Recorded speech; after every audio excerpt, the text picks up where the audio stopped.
ಓಂ ಶಾಂತಿ. ಇಂದಿನ ದಿನಾಂಕ 22/8/2024. ಪ್ರಾರ್ಥ ಮುರುಳಿ ಬಾಪ್ತಾದ ಮಧುಬನ. ಮಧುರ ಮಕ್ಕಳೇ, ಇಡೀ ಕಲ್ಪದಲ್ಲಿ ಆಲ್ರೌಂಡ್ ಪಾತ್ರವನ್ನು ಅಭಿನಯಿಸಿದ್ದೀರಿ. ಈಗ ಪಾತ್ರವು ಸಂಪೂರ್ಣವಾಯಿತು. ಮನೆಗೆ ಹೋಗಬೇಕಾಗಿದೆ. ಪ್ರಶ್ನೆ: ನೀವು ಮಕ್ಕಳು ತಮ್ಮ ಭಾಗ್ಯದ ಮಹಿಮೆಯನ್ನು ಯಾವ ಶಬ್ದಗಳಲ್ಲಿ ಮಾಡುತ್ತೀರಿ? ಉತ್ತರ: ನಾವಾಗಿದ್ದೇವೆ ಬ್ರಾಹ್ಮಣರು, ಶಿಕೆಯ ಸಮಾನ.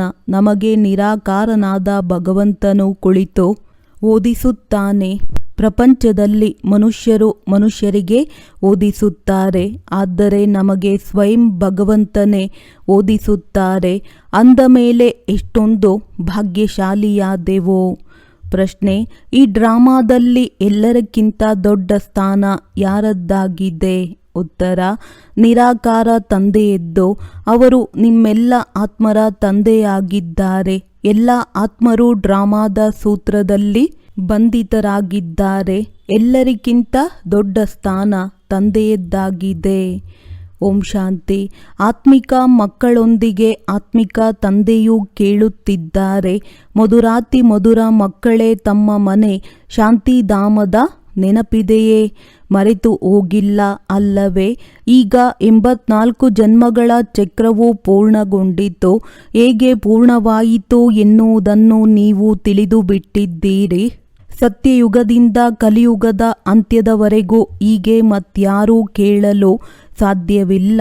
ಮಧುರಾತಿ ಮಧುರ ಮುದ್ದಾದ ಮಕ್ಕಳೊಂದಿಗೆ ಬಾಬಾ ಕೇಳುತ್ತಾರೆ, ಈಗ ಮನೆಗೆ ನಡೆಯಬೇಕಲ್ಲವೇ? ಮನೆಗೆ ನಡೆದು ನಂತರ ಸುಖಧಾಮದಲ್ಲಿ ಬರಬೇಕಾಗಿದೆ. ಇದು ಸುಖಧಾಮವಂತೂ ಅಲ್ಲ, ಇದು ಹಳೆಯ ಪ್ರಪಂಚ, ದುಃಖಧಾಮ ಆಗಿದೆ. ಅದಾಗಿದೆ ಶಾಂತಿಧಾಮ, ಸುಖಧಾಮ. ಈಗ ಈ ದುಃಖದಿಂದ ಮುಕ್ತರಾಗಿ ಮುಕ್ತಿಧಾಮದಲ್ಲಿ ಹೋಗಬೇಕಾಗಿದೆ. ಮುಕ್ತಿಧಾಮ ಅಥವಾ ಶಾಂತಿಧಾಮವು ಹೇಗೆಂದರೆ ಸನ್ಮುಖದಲ್ಲಿಯೇ ನಿಂತಿದೆ. ಅದಾಗಿದೆ ಮನೆ. ನಂತರ ನೀವು ಹೊಸ ವಿಶ್ವದಲ್ಲಿ ಬರುತ್ತೀರಿ, ಎಲ್ಲಿ ಪವಿತ್ರತೆ, ಶಾಂತಿ, ಸುಖವು ಇರುತ್ತದೆ. ಇದಂತೂ ತಿಳಿಯುತ್ತೀರಲ್ಲವೇ? ಮಹಿಮೆಯೂ ಸಹ ಇದೇ ಆಗಿದೆ. ತಂದೆಯನ್ನು ಕರೆಯುತ್ತಾರೆ, ಹೇ ಪತಿತ ಪಾವನ, ಈ ಪತಿತ ಪ್ರಪಂಚದಿಂದ ನಮ್ಮನ್ನು ಕರೆದುಕೊಂಡು ನಡೆಯಿರಿ. ಇದರಲ್ಲಿ ಬಹಳ ದುಃಖವಿದೆ. ನಮ್ಮನ್ನು ಸುಖದಲ್ಲಿ ಕರೆದುಕೊಂಡು ನಡೆಯಿರಿ. ಸ್ಮೃತಿಯಲ್ಲಿ ಬರುತ್ತದೆ, ಸ್ವರ್ಗವನ್ನು ಎಲ್ಲರೂ ನೆನಪು ಮಾಡುವರು. ಶರೀರ ಬಿಡುತ್ತಾರೆಂದರೆ ಹೇಳುತ್ತಾರೆ, ಸ್ವರ್ಗಸ್ಥರಾದರು, ನಿರ್ವಾಣಗೈದರು. ಯಾರು ಹೋದರೂ ಆತ್ಮ ಶರೀರವಂತೂ ಹೋಗುವುದಿಲ್ಲ, ಆತ್ಮವೇ ಹೋಗುತ್ತದೆ. ಈಗ ನೀವು ಮಕ್ಕಳೇ ಶಾಂತಿಧಾಮ, ಸುಖಧಾಮವನ್ನು ತಿಳಿದಿದ್ದೀರಿ. ಮತ್ಯಾರೂ ತಿಳಿದುಕೊಂಡಿಲ್ಲ. ನೀವು ಮಕ್ಕಳ ಬುದ್ಧಿಯಲ್ಲಿ ಜ್ಞಾನವಿದೆ. ಶಾಂತಿಧಾಮವೆಂದರೆ ಏನಾಗಿದೆ ಮತ್ತು ಸುಖಧಾಮವು ಏನಾಗಿದೆ ಎಂದು. ನೀವು ಸುಖಧಾಮದಲ್ಲಿ ಇದ್ದೀರಿ, ಈಗ ಮತ್ತೆ ದುಃಖಧಾಮದಲ್ಲಿ ಬಂದಿದ್ದೀರಿ. ಸೆಕೆಂಡ್, ನಿಮಿಷ, ಗಂಟೆ, ದಿನ, ವರ್ಷವು ಕಳೆದು ಹೋಯಿತು. ಈಗ 5000 ವರ್ಷಗಳಲ್ಲಿ ಬಾಕಿ ಸ್ವಲ್ಪ ದಿನಗಳಿರುತ್ತವೆ. ತಂದೆಯು ಮಕ್ಕಳಿಗೆ ಈ ಸ್ಮೃತಿಯನ್ನು ತರಿಸುತ್ತಿರುತ್ತಾರೆ. ಬಹಳ ಸಹಜ ಮಾತಾಗಿದೆ. ಇದರಲ್ಲಿ ತಬ್ಬಿಬ್ಬಾಗುವ ಅವಶ್ಯಕತೆಯೇ ಇಲ್ಲ. ಆತ್ಮವು 84 ಜನ್ಮಗಳನ್ನು ಹೇಗೆ ತೆಗೆದುಕೊಳ್ಳುತ್ತದೆ, ಇದು ಸಹ ಯಾರಿಗೂ ಗೊತ್ತಿಲ್ಲ. ಲಕ್ಷಾಂತರ ವರ್ಷಗಳ ಮಾತನ್ನಂತೂ ಯಾರಲ್ಲಿಯೇ ನೆನಪಿರುವುದು ಕಷ್ಟವಿದೆ. ಇದಿರುವುದೇ 5000 ವರ್ಷಗಳ ಮಾತು. ವ್ಯಾಪಾರಿ ಜನರೂ ಸಹ ಲೆಕ್ಕದ ಪುಸ್ತಕದಲ್ಲಿ ಸ್ವಸ್ತಿಕವನ್ನು ಬಿಡಿಸುತ್ತಾರೆ. ಅದನ್ನು ಗಣೇಶ ಎಂದು ಹೇಳಿಬಿಡುತ್ತಾರೆ. ಗಣೇಶನಿಗೆ ಆನೆಯ ಸೊಂಡಿಲನ್ನು ತೋರಿಸುತ್ತಾರೆ. ಮನುಷ್ಯರು ಹಣವನ್ನು ಖರ್ಚು ಮಾಡುತ್ತಾರೆ, ಚಿತ್ರ ಮುಂತಾದವನ್ನು ಮಾಡಿಸುತ್ತಾರೆ. ಇದಕ್ಕೆ ಹೇಳಲಾಗುತ್ತದೆ ಸಮಯ ವ್ಯರ್ಥ ಮಾಡುವುದು ಎಂದು. ನಿಮ್ಮಲ್ಲಿ ಎಷ್ಟೊಂದು ಶಕ್ತಿ ಇತ್ತೋ ಅದು ದಿನ ಕಳೆದಂತೆ ಕಡಿಮೆಯಾಗುತ್ತಾ ಹೋಯಿತು. ಹೇಗೆ ಮೋಟಾರು ಗಾಡಿಯಿಂದ ಪೆಟ್ರೋಲ್ ಕಡಿಮೆಯಾಗುತ್ತಾ ಹೋಗುತ್ತದೆ. ಈಗಂತೂ ನೀವು ಬಹಳ ಬಲಹೀನರಾಗಿ ಬಿಟ್ಟಿದ್ದೀರಿ. 5000 ವರ್ಷಗಳ ಮೊದಲು ಭಾರತವು ಏನಾಗಿತ್ತೋ, ಅಪಾರ ಸುಖಿಯಾಗಿತ್ತೋ, ಎಷ್ಟೊಂದು ಅಪಾರ ಹಣವಿತ್ತೋ, ಈ ರಾಜ್ಯವನ್ನು ಅವರು ಹೇಗೆ ಪಡೆದರು? ರಾಜಯೋಗವನ್ನು ಕಲಿತಿದ್ದರು. ಇದರಲ್ಲಿ ಯುದ್ಧ ಮುಂತಾದ ಮಾತೇ ಇಲ್ಲ. ಇದಕ್ಕೆ ಜ್ಞಾನದ ಅಸ್ತ್ರಶಸ್ತ್ರವೆಂದು ಹೇಳಲಾಗುತ್ತದೆ. ಮತ್ಯಾವುದೇ ಸ್ಥೂಲ ಮಾತಲ್ಲ. ಜ್ಞಾನದ ಅಸ್ತ್ರಶಸ್ತ್ರವಿದೆ. ಜ್ಞಾನ, ವಿಜ್ಞಾನ, ನೆನಪು ಮತ್ತು ಜ್ಞಾನದ ಬಹಳ ಶಕ್ತಿಶಾಲಿ ಅಸ್ತ್ರಶಸ್ತ್ರಗಳಿವೆ. ಇಡೀ ವಿಶ್ವದಲ್ಲಿ ನೀವು ರಾಜಾಡಳಿತ ಮಾಡುತ್ತಿದ್ದೀರಿ. ದೇವತೆಗಳಿಗೆ ಅಹಿಂಸಕ ಎಂದು ಹೇಳಲಾಗುತ್ತದೆ. ಈಗ ನೀವು ಮಕ್ಕಳಿಗೆ ಮನುಷ್ಯನಿಂದ ದೇವತೆಯಾಗುವ ಶಿಕ್ಷಣವೂ ಸಿಗುತ್ತಿದೆ.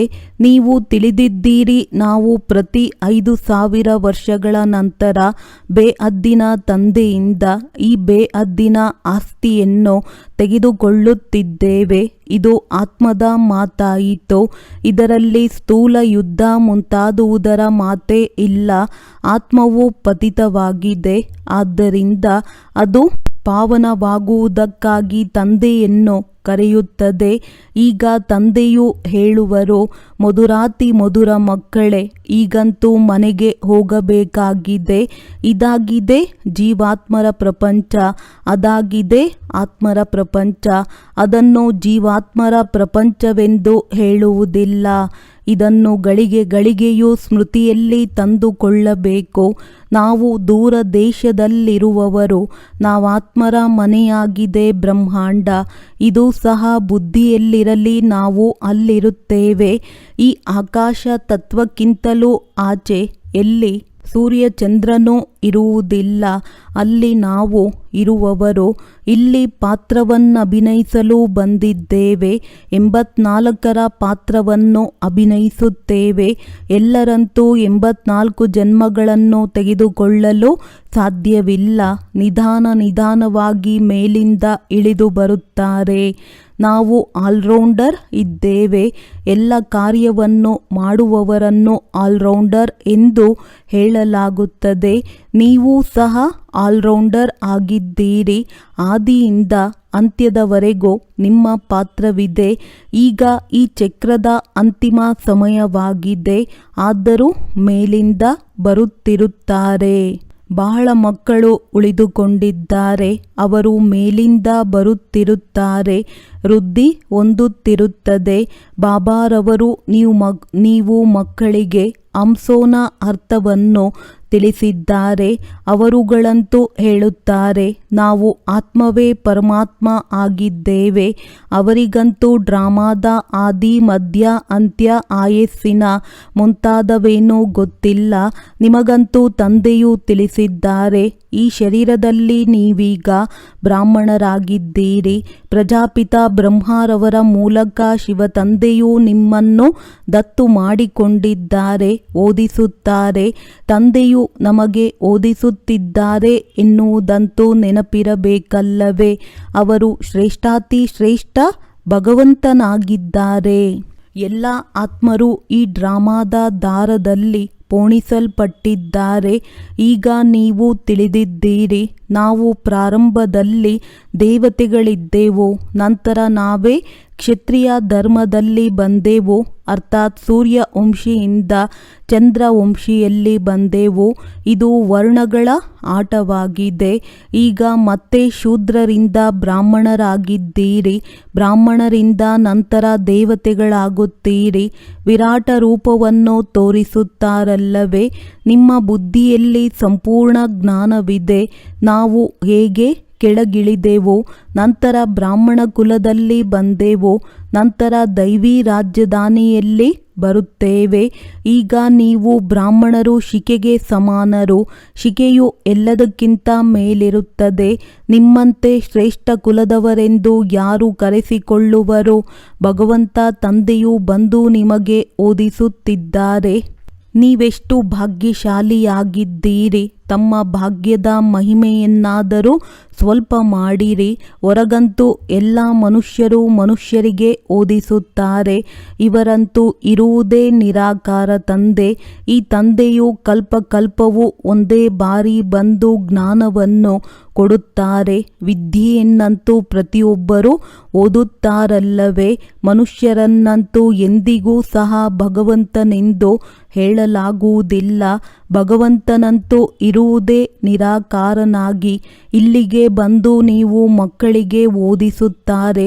ವಿದ್ಯೆಯನ್ನು ಸೂಕ್ಷ್ಮ ವತನದಲ್ಲಿಯೂ ಓದುವುದಿಲ್ಲ, ಮೂಲ ವತನದಲ್ಲಿಯೂ ಓದಲಾಗುವುದಿಲ್ಲ. ವಿದ್ಯೆಯನ್ನು ಓದುವುದೇ ಇಲ್ಲಿ. ಇದರಲ್ಲಿ ತಬ್ಬಿಬ್ಬಾಗುವ ಮಾತೇ ಇಲ್ಲ. ಶಾಲೆಯಲ್ಲೆಂದಿಗೂ ಸಹ ವಿದ್ಯಾರ್ಥಿಯು ಹೇಳುತ್ತಾರೆಯೇ, ನಾವು ತಬ್ಬಿಬ್ಬಾಗುತ್ತೇವೆ, ನಮಗೆ ನಿಶ್ಚಯವಿಲ್ಲ. ವಿದ್ಯೆಯನ್ನು ಓದಿ ತನ್ನ ಸ್ಟೇಟಸ್ ತೆಗೆದುಕೊಳ್ಳುತ್ತಾರೆ. ಈ ಲಕ್ಷ್ಮೀನಾರಾಯಣ ಸತ್ಯಯುಗದ ಆದಿಯಲ್ಲಿ ವಿಶ್ವದ ಮಾಲೀಕನಾದದ್ದು ಹೇಗೆ? ಅವಶ್ಯವಾಗಿ ತಂದೆಯ ಮೂಲಕ. ಆದರೂ ತಂದೆಯಂತೂ ಸತ್ಯವನ್ನು ತಿಳಿಸುತ್ತಾರೆ. ಭಗವಂತನೇನಾದರೂ ತಪ್ಪಾಗಿ ತಿಳಿಸುವುದಕ್ಕೆ ಸಾಧ್ಯವೇ? ಬಹಳ ಶ್ರೇಷ್ಠವಾದ ಪರೀಕ್ಷೆಯಾಗಿದೆ. ಈ ಸಮಯದಲ್ಲಂತೂ ಇರುವುದೇ ಪ್ರಜೆಗಳ ಮೇಲೆ ಪ್ರಜೆಗಳ ರಾಜ್ಯ. ರಾಜ ರಾಣಿಯಂತೂ ಇಲ್ಲ. ಸತ್ಯಯುಗದಲ್ಲಿ ಇದ್ದರೂ ಈಗ ಕಲಿಯುಗದ ಅಂತ್ಯದಲ್ಲಿಲ್ಲ. ಇದಕ್ಕೆ ಪಂಚಾಯಿತಿ ರಾಜ್ಯವೆಂದು ಹೇಳಲಾಗುತ್ತದೆ. ಗೀತೆಯಲ್ಲಿ ಬರೆದು ಬಿಟ್ಟಿದ್ದಾರೆ, ಕೌರವರು ಮತ್ತು ಪಾಂಡವರು ಆತ್ಮಿಕ ಪಂಡ ನೀವಾಗಿದ್ದೀರಲ್ಲವೇ? ಎಲ್ಲರಿಗೂ ಆತ್ಮಿಕ ಮನೆಯ ಮಾರ್ಗವನ್ನು ತಿಳಿಸುತ್ತೀರಿ. ಅದು ನೀವಾತ್ಮರ ಆತ್ಮಿಕ ಮನೆಯಾಗಿದೆ. ಆತ್ಮವು ಜನ್ಮವನ್ನು ತೆಗೆದುಕೊಂಡು ಪಾತ್ರವನ್ನಭಿನಯಿಸುತ್ತದೆ. ಈ ಮಾತುಗಳನ್ನು ನಿಮ್ಮ ಹೊರತು ಮತ್ಯಾರೂ ತಿಳಿದುಕೊಂಡಿಲ್ಲ. ಋಷಿಮುನಿ ಮುಂತಾದವರ್ಯಾರೂ ಸಹ ರಚಯಿತನನ್ನಾಗಲಿ ರಚನೆಯ ಆದಿ ಮಧ್ಯ ಅಂತ್ಯವನ್ನಾಗಲಿ ತಿಳಿದುಕೊಂಡಿಲ್ಲ. ಲಕ್ಷಾಂತರ ವರ್ಷಗಳೆಂದು ಹೇಳಿಬಿಡುತ್ತಾರೆ, ಆದರೆ ಅದರ ಸಂಪೂರ್ಣ ಲೆಕ್ಕವೂ ಸಹ ಇಲ್ಲ. ಅರ್ಧವೂ ಆಗಲೂ ಸಾಧ್ಯವಿಲ್ಲ. ಇದಿರುವುದೇ ಪತಿತ ಪ್ರಪಂಚ ವಿಕಾರಿ ಮತ್ತು ಅದು ನಿರ್ವಿಕಾರಿ. ತಂದೆಯು ಎಷ್ಟು ಶ್ರೇಷ್ಠಾತಿ ಶ್ರೇಷ್ಠನಿದ್ದಾರೆ, ಆದರೆ ಎಷ್ಟು ಸಾಧಾರಣವಾಗಿದ್ದಾರೆ. ಯಾರೇ ಗಣ್ಯ ವ್ಯಕ್ತಿಯು ಆಫೀಸರುಗಳೊಂದಿಗೆ ಭೇಟಿಯಾಗುತ್ತಾರೆಂದರೆ ಎಷ್ಟು ಗೌರವವನ್ನು ಕೊಡುತ್ತಾರೆ. ಪತಿತ ಪ್ರಪಂಚದಲ್ಲಿ ಪತಿತ ಮನುಷ್ಯರೇ ಪತಿತರನ್ನು ಮಹಿಮೆ ಮಾಡುತ್ತಾರೆ. ಪಾವನರಂತೂ ಇರುವುದೇ ಗುಪ್ತವಾಗಿದೆ. ಹೊರಗಿನಿಂದ ಏನೂ ಕಾಣಿಸುವುದಿಲ್ಲ. ತಂದೆಗೆ ಹೇಳಲಾಗುತ್ತದೆ ನಾಲೆಜ್ಫುಲ್, ಬ್ಲೆಸ್ಫುಲ್. ಎಲ್ಲ ಮಾತುಗಳು ತಂದೆಯಲ್ಲಿ ಫುಲ್ ಇದೆ. ಆದ್ದರಿಂದ ಅವರನ್ನು ಜ್ಞಾನದ ಸಾಗರನೆಂದು ಹೇಳಲಾಗುತ್ತದೆ. ಪ್ರತಿಯೊಬ್ಬ ಮನುಷ್ಯನ ಸ್ಥಾನದ ಮಹಿಮೆಯು ಬೇರೆ ಬೇರೆ ಇದೆ. ಮಂತ್ರಿಯನ್ನು ಮಂತ್ರಿ, ಪ್ರಧಾನಮಂತ್ರಿಯನ್ನು ಪ್ರಧಾನಮಂತ್ರಿ ಎಂದು ಹೇಳುತ್ತಾರೆ. ಇವರು ಶ್ರೇಷ್ಠಾತಿ ಶ್ರೇಷ್ಠ ಭಗವಂತನಿದ್ದಾರೆ.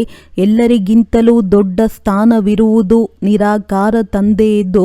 ಅವರಿಗೆ ನಾವೆಲ್ಲರೂ ಮಕ್ಕಳಾಗಿದ್ದೇವೆ. ಅಲ್ಲಿ ನಾವೆಲ್ಲರೂ ತಂದೆಯ ಜೊತೆಯಲ್ಲಿ ಪರಮಧಾಮದಲ್ಲಿರುತ್ತೇವೆ. ಅದು ಮನೆ. ಇಲ್ಲಿ ಎಲ್ಲರಿಗೂ ತಮ್ಮ ತಮ್ಮ ಪಾತ್ರವೂ ಸಿಕ್ಕಿದೆ. ಕೆಲವರು ಒಂದು ಜನ್ಮವಾದರೂ ಪಾತ್ರವನ್ನಭಿನಯಿಸಿ ಹಿಂತಿರುಗಿ ಹೊರಟು ಹೋಗುತ್ತಾರೆ. ತಂದೆಯು ತಿಳಿಸುತ್ತಾರೆ, ಇದು ಮನುಷ್ಯ ಸೃಷ್ಟಿಯ ವೆರೈಟಿ ವೃಕ್ಷವಾಗಿದೆ. ಒಬ್ಬರೊಂದಿಗೆ ಇನ್ನೊಬ್ಬರು ಹೋಲುವುದಿಲ್ಲ. ಆತ್ಮವಂತೂ ಒಂದೇ ರೀತಿ ಇದೆ. ಬಾಕಿ ಶರೀರವಂತೂ ಒಬ್ಬರದ್ದು ಇನ್ನೊಬ್ಬರೊಂದಿಗೆ ಹೋಲುವುದಿಲ್ಲ. ನಾಟಕವು ತೋರಿಸುತ್ತಾರೆ. ಅದರಲ್ಲಿ ಒಬ್ಬರಂತೆ ಇಬ್ಬರ ಮುಖ ಮಾಡುತ್ತಾರೆ. ಅವರಲ್ಲಿ ತಬ್ಬಿಬ್ಬಾಗಿ ಬಿಡುತ್ತಾರೆ. ನಮ್ಮ ಪತಿ ಯಾರು ಅಥವಾ ಇವರು ಯಾರು ಎಂದು ಗೊತ್ತಾಗುವುದಿಲ್ಲ. ಇದಂತೂ ಬೇಹದ್ದಿನ ಆಟವಾಗಿದೆ. ಇದರಲ್ಲಿ ಒಬ್ಬರು ಇನ್ನೊಬ್ಬರೊಂದಿಗೆ ಹೋಲುವುದಿಲ್ಲ. ಪ್ರತಿಯೊಬ್ಬರ ಲಕ್ಷಣಗಳು ಬೇರೆ ಬೇರೆ ಇರುತ್ತದೆ. ಆಯಸ್ಸು ಬಲೆ ಎಲ್ಲರದ್ದೂ ಒಂದೇ ರೀತಿ ಇರಲಿ, ಆದರೆ ಲಕ್ಷಣಗಳು ಒಂದೇ ರೀತಿ ಇರಲು ಸಾಧ್ಯವಿಲ್ಲ. ಪ್ರತಿ ಜನ್ಮದಲ್ಲಿ ಲಕ್ಷಣಗಳು ಬದಲಾಗುತ್ತದೆ. ಎಷ್ಟೊಂದು ದೊಡ್ಡ ಬೇಅದ್ದಿನ ನಾಟಕವಾಗಿದೆ ಅಂದ ಮೇಲೆ ಅದನ್ನು ತಿಳಿದುಕೊಳ್ಳಬೇಕಲ್ಲವೇ? ಇಡೀ ಸೃಷ್ಟಿಯ ಆದಿ ಮಧ್ಯ ಅಂತ್ಯದ ಜ್ಞಾನವು ನಿಮ್ಮ ಬುದ್ಧಿಯಲ್ಲಿದೆ. ಪ್ರತಿಯೊಬ್ಬರದ್ದು ಡ್ರಾಮಾದಲ್ಲಿ ಪಾತ್ರವೇನಿದೆಯೋ ಅದನ್ನೇ ಅಭಿನಯಿಸುತ್ತಾರೆ. ಡ್ರಾಮಾದಲ್ಲಿ ಯಾರದ್ದೂ ರೀಪ್ಲೇಸ್ ಆಗಲು ಸಾಧ್ಯವಿಲ್ಲ. ಬೇಅದ್ದಿನ ಡ್ರಾಮಾ ಅಲ್ಲವೇ? ಜನ್ಮವನ್ನು ತೆಗೆದುಕೊಳ್ಳುತ್ತಿರುತ್ತಾರೆ. ಎಲ್ಲರ ಲಕ್ಷಣಗಳು ಬೇರೆ ಬೇರೆ ಇರುತ್ತದೆ. ಎಷ್ಟೊಂದು ವಿಭಿನ್ನವಾದ ಲಕ್ಷಣಗಳಿವೆ. ಈ ಸಂಪೂರ್ಣ ಜ್ಞಾನವು ಬುದ್ಧಿಯಿಂದ ತಿಳಿದುಕೊಳ್ಳುವಂತಾಗಿದೆ. ಯಾವುದೇ ಪುಸ್ತಕ ಮುಂತಾದವು ಇಲ್ಲ. ಗೀತೆಯ ಭಗವಂತನು ಕೈಯಲ್ಲಿ ಗೀತೆಯನ್ನು ತೆಗೆದುಕೊಂಡು ಬರುತ್ತಾರೇನೋ?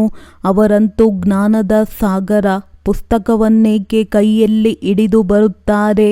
ಪುಸ್ತಕವಂತೂ ಭಕ್ತಿ ಮಾರ್ಗದಲ್ಲಿ ಮಾಡುತ್ತಾರೆ. ಅಂದ ಮೇಲೆ ಇದೆಲ್ಲವೂ ಡ್ರಾಮಾದಲ್ಲಿ ನೋಂದಣಿಯಾಗಿದೆ. ಒಂದು ಸೆಕೆಂಡ್ ಇನ್ನೊಂದು ಸೆಕೆಂಡಿಗೆ ಹೋಲುವುದಿಲ್ಲ. ನೀವು ಮಕ್ಕಳಿಗಂತೂ ಎಲ್ಲವನ್ನೂ ತಿಳಿಸಿದ್ದೇವೆ. ಚಕ್ರವು ಪೂರ್ಣವಾಗಿ ಮತ್ತೆ ಹೊಸದಾಗಿ ಪ್ರಾರಂಭವಾಗುವುದು. ಈಗ ನೀವು ಓದುತ್ತಿದ್ದೀರಿ. ತಂದೆಯನ್ನು ತಿಳಿದು ಬಿಟ್ಟಿರಿ, ರಚನೆಯನ್ನು ತಿಳಿದು ಬಿಟ್ಟಿರಿ. ಮೂಲವತನದಿಂದ ಇಲ್ಲಿಗೆ ಪಾತ್ರವನ್ನಭಿನಯಿಸಲು ಬರುತ್ತೀರಿ. ಸ್ಟೇಜ್ ಬಹಳ ದೊಡ್ಡದಿದೆ. ಇದರ ಮಾಪನವನ್ನಂತೂ ಮಾಡಲು ಸಾಧ್ಯವಿಲ್ಲ. ಯಾರೂ ಸಹ ತಲುಪಲು ಸಾಧ್ಯವಿಲ್ಲ. ಸಾಗರ ಮತ್ತು ಆಕಾಶದ ಅಂತ್ಯವನ್ನು ಪಡೆಯಲು ಸಾಧ್ಯವಿದೆಯೇ? ಆದ್ದರಿಂದ ಬೇಅಂತೆಂದು ಗಾಯನ ಮಾಡಲಾಗುತ್ತದೆ. ಮುಂಚೆ ಇಷ್ಟೊಂದು ಪ್ರಯತ್ನ ಪಡುತ್ತಿರಲಿಲ್ಲ. ಈಗ ಪ್ರಯತ್ನ ಪಡುತ್ತಾರೆ. ವಿಜ್ಞಾನವೂ ಸಹ ಹೀಗಿದೆ. ನಂತರ ಯಾವಾಗ ಪ್ರಾರಂಭವಾಗುತ್ತದೆ? ಯಾವಾಗ ಅವರ ಪಾತ್ರವಿರುತ್ತದೆ? ಅಂದ ಮೇಲೆ ಇಷ್ಟೆಲ್ಲ ಮಾತುಗಳು ಶಾಸ್ತ್ರಗಳಲ್ಲಿದೆಯೇ? ತಿಳಿಸುವವರಿಗೆ ಬದಲಾಗಿ ಕೇಳುವವರ ಹೆಸರನ್ನು ಹಾಕಿಬಿಟ್ಟಿದ್ದಾರೆ. ಇದು ಕಪ್ಪಾಗಿರುವ ಆತ್ಮ, ಅದು ಸುಂದರವಾದ ಆತ್ಮ. ಕಪ್ಪಾಗಿರುವ ಆತ್ಮವು ಇವರ ಮೂಲಕ ಕೇಳಿ ಸುಂದರವಾಗಿದೆ. ಜ್ಞಾನದಿಂದ ಎಷ್ಟೊಂದು ಶ್ರೇಷ್ಠ ಪದವಿಯೂ ಸಿಗುತ್ತದೆ.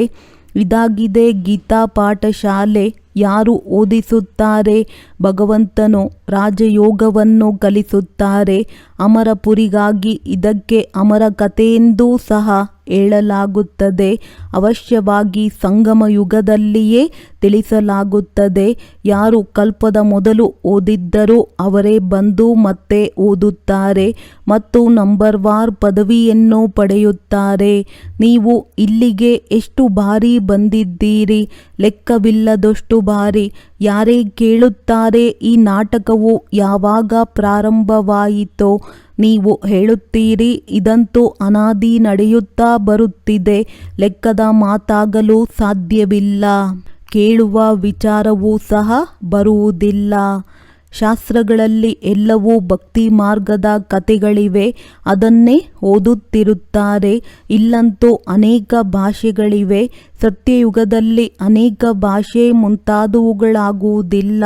ಒಂದು ಧರ್ಮ, ಒಂದು ರಾಜ್ಯದ ಸ್ಥಾಪನೆಯನ್ನು ನೀವು ಮಾಡುತ್ತಿದ್ದೀರಿ. ಅವರುಗಳಂತೂ ಶಾಂತಿ ಸ್ಥಾಪನೆ ಮಾಡುವ ಸಲಹೆ ಕೊಡುವವರಿಗೆ ಬಹುಮಾನವನ್ನು ಕೊಡುತ್ತಿರುತ್ತಾರೆ. ಶಿವತಂದೆಯು ನಿಮಗೆ ಇಡೀ ವಿಶ್ವದಲ್ಲಿ ಶಾಂತಿ ಸ್ಥಾಪನೆ ಮಾಡುವ ಸಲಹೆಯನ್ನು ಕೊಡುತ್ತಾರೆ. ಅವರಿಗೆ ನೀವು ಯಾವ ಬಹುಮಾನವನ್ನು ಕೊಡುವಿರಿ? ಅವರಂತೂ ಇನ್ನೂ ನಿಮಗೆ ಬಹುಮಾನವನ್ನು ಕೊಡುತ್ತಾರೆ. ತೆಗೆದುಕೊಳ್ಳುವುದಿಲ್ಲ. ಇದು ತಿಳಿದುಕೊಳ್ಳುವ ಮಾತಾಗಿದೆ. ನೆನ್ನೆಯ ಮಾತು ಯಾವಾಗ ಇವರ ರಾಜ್ಯವಿತ್ತು? ಲಕ್ಷ್ಮೀನಾರಾಯಣ. ಈಗಂತೂ ಇರುವುದಕ್ಕೂ ಜಾಗವಿಲ್ಲ. ಅಲ್ಲಂತೂ 2-3 ಅಂತಸ್ತುಗಳನ್ನು ಕಟ್ಟುವ ಅವಶ್ಯಕತೆಯೂ ಇರುವುದಿಲ್ಲ. ಕಟ್ಟಿಗೆ ಮುಂತಾದವುಗಳ ಅವಶ್ಯಕತೆಯೂ ಇರುವುದಿಲ್ಲ. ಅಲ್ಲಂತೂ ಚಿನ್ನ ಬೆಳ್ಳಿಯ ಮನೆಯಾಗುತ್ತದೆ. ವಿಜ್ಞಾನದ ಅನ್ವೇಷಣೆಯಿಂದ ತಕ್ಷಣದಲ್ಲಿಯೇ ಮನೆಯಾಗಿ ಬಿಡುತ್ತದೆ. ಇಲ್ಲಂತೂ ವಿಜ್ಞಾನದಿಂದ ಸುಖವೂ ಇದೆ, ದುಃಖವೂ ಇದೆ. ಇದರಿಂದ ಇಡೀ ಪ್ರಪಂಚವೇ ಸಮಾಪ್ತಿಯಾಗಿ ಬಿಡುತ್ತದೆ. ಇದಕ್ಕೆ ಫಾಲ್ ಆಫ್ ಪಾಂಪ್ ಎಂದು ಹೇಳಲಾಗುತ್ತದೆ. ಮಾಯೆಯ ಶೋ ಎಷ್ಟೊಂದಿದೆ. ಸಾಹುಕಾರರಿಗಂತೂ ಹೇಗೆಂದರೆ ಸ್ವರ್ಗವೇ ಇಲ್ಲಿದೆ. ಆದ್ದರಿಂದ ಅವರು ನಿಮ್ಮ ಮಾತುಗಳನ್ನು ಕೇಳಿಸಿಕೊಳ್ಳುವುದೇ ಇಲ್ಲ. ಮುಂಚೆ ನೀವು ತಿಳಿದುಕೊಂಡಿರಲಿಲ್ಲ. ಇಲ್ಲಂತೂ ತಂದೆಯು ಬಂದು ಡೈರೆಕ್ಟ್ ಆಗಿ ನಿಮಗೆ ಓದಿಸುತ್ತಾರೆ. ಹೊರಗಂತೂ ಮಕ್ಕಳು ಓದಿಸುತ್ತಾರೆ. ಮಿತ್ರ ಸಂಬಂಧಿ ಮುಂತಾದವರು ಸಹ ನೆನಪಿಗೆ ಬರುತ್ತಿರುತ್ತಾರೆ. ಇಲ್ಲಂತೂ ತಂದೆಯು ಕುಳಿತು ತಿಳಿಸುತ್ತಾರೆ. ದಿನ ಕಳೆದಂತೆ ನೀವು ನೆನಪಿನ ಯಾತ್ರೆಯಲ್ಲಿ ಪರಿಪಕ್ವವಾಗುತ್ತಾ ಸಾಗುತ್ತೀರಿ. ನಂತರ ನಿಮಗೆ ಯಾವುದೇ ನೆನಪಿಗೆ ಬರುವುದಿಲ್ಲ. ಕೇವಲ ಮನೆ ಮತ್ತು ರಾಜಧಾನಿಯಷ್ಟೇ ನೆನಪು ಬರುತ್ತದೆ. ನಂತರ ಈ ನೌಕರಿ ಮುಂತಾದುವುದರ ನೆನಪು ಬರುವುದಿಲ್ಲ. ಸಾಯುವುದು ಸಹ ಹಾಗೆ. ಹೇಗೆಂದರೆ ಕುಳಿತಿದ್ದಂತೆಯೇ ಹೃದಯಾಘಾತವಾಗುತ್ತದೆ. ದುಃಖದ ಮಾತಿರುವುದಿಲ್ಲ. ಆಸ್ಪತ್ರೆ ಮುಂತಾದವಂತೂ ಏನೂ ಇರುವುದಿಲ್ಲ. ತಂದೆಯನ್ನು ತಿಳಿದು ಬಿಟ್ಟಿರಿ ಮತ್ತು ಸ್ವರ್ಗದ ಮಾಲೀಕರಾದಿರಿ. ನಿಮಗಂತೂ ಹಕ್ಕಿದೆ, ಎಲ್ಲರಿಗೂ ಇಲ್ಲ. ಏಕೆಂದರೆ ಸ್ವರ್ಗದಲ್ಲಂತೂ ಎಲ್ಲರೂ ಬರುವುದಿಲ್ಲವಲ್ಲವೇ? ಒಳ್ಳೆಯದು. ಮಧುರಾತಿ ಮಧುರ ಅಗಲಿ ಮರಳಿ ಸಿಕ್ಕಿರುವ ಮಕ್ಕಳ ಪ್ರತಿ ಮಾತ್ಪಿತಾ ಬಾಪ್ ತಾದಾರವರ ನೆನಪು, ಪ್ರೀತಿ ಹಾಗೂ ನಮಸ್ತೆ. ಆತ್ಮಿಕ ತಂದೆಯ ಆತ್ಮಿಕ ಮಕ್ಕಳಿಗೆ ನಮಸ್ತೆ. ಧಾರಣೆಗಾಗಿ ಮುಖ್ಯ ಸಾರ. ಆತ್ಮಿಕ ಮಾರ್ಗದರ್ಶಿಯಾಗಿದ್ದು ಎಲ್ಲರಿಗೂ ಆತ್ಮಿಕ ಮನೆಯ ಮಾರ್ಗವನ್ನು ತಿಳಿಸಬೇಕಾಗಿದೆ. ಜ್ಞಾನ ಮತ್ತು ಯೋಗದ ಅಸ್ತ್ರಶಸ್ತ್ರದಿಂದ ಇಡೀ ವಿಶ್ವದಲ್ಲಿ ರಾಜ್ಯ ಆಡಳಿತ ಮಾಡಬೇಕಾಗಿದೆ. ಡಬಲ್ ಅಹಿಂಸಕರಾಗಬೇಕಾಗಿದೆ. 84 ಜನ್ಮಗಳ ಆಲ್ರೌಂಡರ್ ಪಾತ್ರವನ್ನಭಿನಯಿಸುವವರು ಈಗ ಆಲ್ರೌಂಡರ್ ಆಗಬೇಕಾಗಿದೆ. ಎಲ್ಲ ಕಾರ್ಯವನ್ನು ಮಾಡಬೇಕಾಗಿದೆ. ಬೇಹದ್ದಿನ ವೆರೈಟಿ ಡ್ರಾಮಾದಲ್ಲಿ ಪ್ರತಿಯೊಬ್ಬ ಪಾತ್ರಧಾರಿಯ ಪಾತ್ರವನ್ನು ನೋಡುತ್ತಾ ಹರ್ಷಿತವಾಗಿರಬೇಕಾಗಿದೆ. ವರದಾನ: ಅವಿನಾಶಿ ಉಮಂಗ ಉತ್ಸಾಹದ ಮೂಲಕ ಬಿರುಗಾಳಿಯನ್ನು ಬಳುವಳಿಯನ್ನಾಗಿ ಮಾಡುವಂತಹ ಶ್ರೇಷ್ಠ ಬ್ರಾಹ್ಮಣ ಆತ್ಮಭವ. ಉಮಂಗ ಉತ್ಸಾಹವೇ ಬ್ರಾಹ್ಮಣ ಹಾರುವ ಕಲೆಯ ರೆಕ್ಕೆಯಾಗಿದೆ. ಈ ರೆಕ್ಕೆಗಳಿಂದ ಸದಾ ಹಾರುತ್ತಿರಿ. ಈ ಉಮಂಗ ಉತ್ಸಾಹವು ತಾವು ಬ್ರಾಹ್ಮಣರಿಗಾಗಿ ಅತಿ ದೊಡ್ಡ ಶಕ್ತಿಯಾಗಿದೆ. ನಿರಸ ಜೀವನವಲ್ಲ. ಉಮಂಗ ಉತ್ಸಾಹದ ರಸವು ಪ್ರಾಪ್ತಿಯೂ ಸದಾ ಇದೆ. ಉಮಂಗ ಉತ್ಸಾಹವು ಕಷ್ಟವನ್ನು ಸಹಜವನ್ನಾಗಿ ಮಾಡಿಬಿಡುತ್ತದೆ. ಅವರೆಂದಿಗೂ ಹೃದಯ ವಿದೀರ್ಣರಾಗಲು ಸಾಧ್ಯವಿಲ್ಲ. ಉತ್ಸಾಹವು ಬಿರುಗಾಳಿಯನ್ನು ಬಳುವಳಿಯನ್ನಾಗಿ ಮಾಡಿಬಿಡುತ್ತದೆ. ಉತ್ಸಾಹವು ಯಾವುದೇ ಪರೀಕ್ಷೆ ಅಥವಾ ಸಮಸ್ಯೆಯನ್ನು ಮನೋರಂಜನೆಯ ಅನುಭವ ಮಾಡಿಸುತ್ತದೆ. ಇಂತಹ ಅವಿನಾಶಿ ಉಮಂಗ ಉತ್ಸಾಹದಲ್ಲಿರುವವರೇ ಶ್ರೇಷ್ಠ ಬ್ರಾಹ್ಮಣನಾಗಿದ್ದಾರೆ. ಸ್ಲೋಗನ್: ಶಾಂತಿಯ ಅಗರ್ಬತ್ತಿಯನ್ನು ಬೆಳಗಿಸಿಡುತ್ತೀರೆಂದರೆ ಅಶಾಂತಿಯ ದುರ್ಗಂಧವು ಸಮಾಪ್ತಿಯಾಗಿ ಬಿಡುತ್ತದೆ. ಒಳ್ಳೆಯದು. ಓಂ ಶಾಂತಿ.